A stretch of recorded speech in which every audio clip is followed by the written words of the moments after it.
obulwadde bwa ssenyiga korona kati bukulungudde emyezi 8 nga buyuuya ensi eno era buli muntu alozezza ku bukambwe bw'endwadde eno wadde obuzibu bwa ssenyiga korona obusinga businze kulabikira mu byanfuna ebizingamye ennyo okutta emirimu n'okutabula amaka ensonga z'okulyawo emyoyo n'enzikiriza nazo tezaawona. Please don't go to the mosque at all, not even one time. On Sunday, first round with us, with the ordinary Christians, then Sunday school. All these have been our culture, our practice, our way of life, but now stop.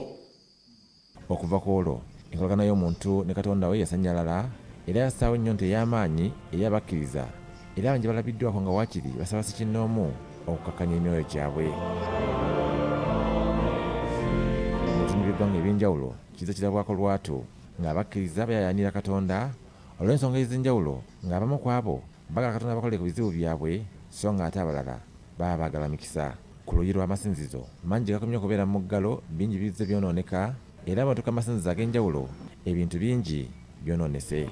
Ekereziya y'ekigungu Ntebe y'emu ku ezo ezisinze okukosebwa ennyo embeera eno era we tutuukiddeyo ng'embeera gy'erimu tesanyusa. Olw'okuba ekifo kino kiri ku lubalama so nga n'amazzi mu nnyanja Nalubaale geeyongera obungi gakikosezza nnyo era kitaaga okuddaabiriza mu bwangu ddala. Bw'otuuka wano ebintu bingi byonoonese era olw'amaanyi g'amazzi amaliisa enzigi n'ebisenge bisebbuuse. Kati ekyatukyusiza entebe nga amazzi gayingira munda ng'olwo zitandise obuvunda era ezimu ku zo zaavunda.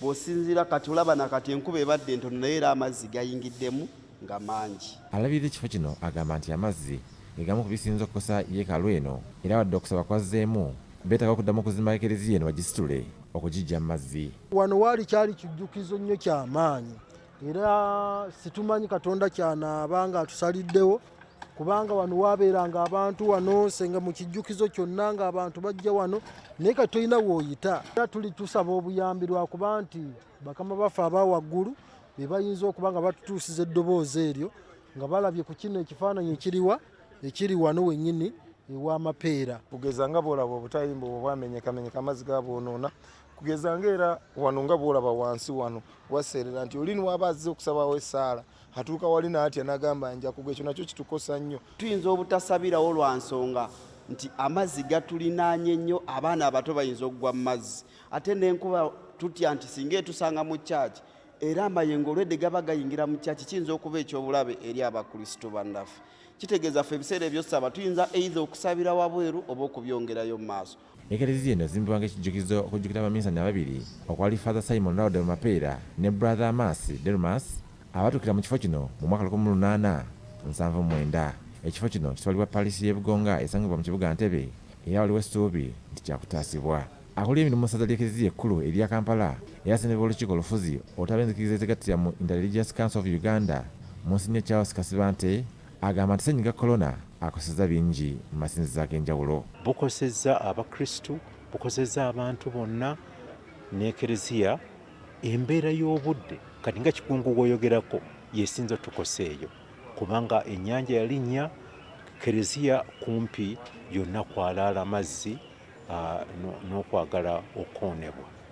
Naye ekyo tusaba Omukama agende ng'atereeza embeera ey'obudde ate n'embeera gye tulimu ng'abantu naddala ekirwadde kino ekya COVID-19. Ono yasabye abalina kye bayinza okudduukirira embeera eno okuddaabiriza amasinzizo ag'enjawulo okutuukirira obukiiko bw'ebifo bino okutaasa embeera. Parish yesinga okutuukirira abantu era abantu we basinga okutuukira amangu. Bwana mukulu n'abakulu ababeerayo abo batuukirirwa mangu ku nsonga yonna eyinza okubaawo okusobola okufuna obuyambi obwo. Era nga bw'olaba nti abantu n'olwali bakyajja okusinza wadde nga baddewo embeera y'amazzi ebataataaganya ate bagamba nti embeera y'amazzi agatumbye ekyaki eno oba ekereziya eno bongedde gyonoona nga bagala abantu baveeyo okubataasa okugiddaabiriza. Bagamba nti bingi byetaagisa okuviira ddala ku ntebe n'ebikozesa ebyo bya bulijjo nga bataba bakikolebwa mu bwangu yeerokedde okusaanawo. Robert Mwanje ku lwa BBSKATI wano e Bugonga.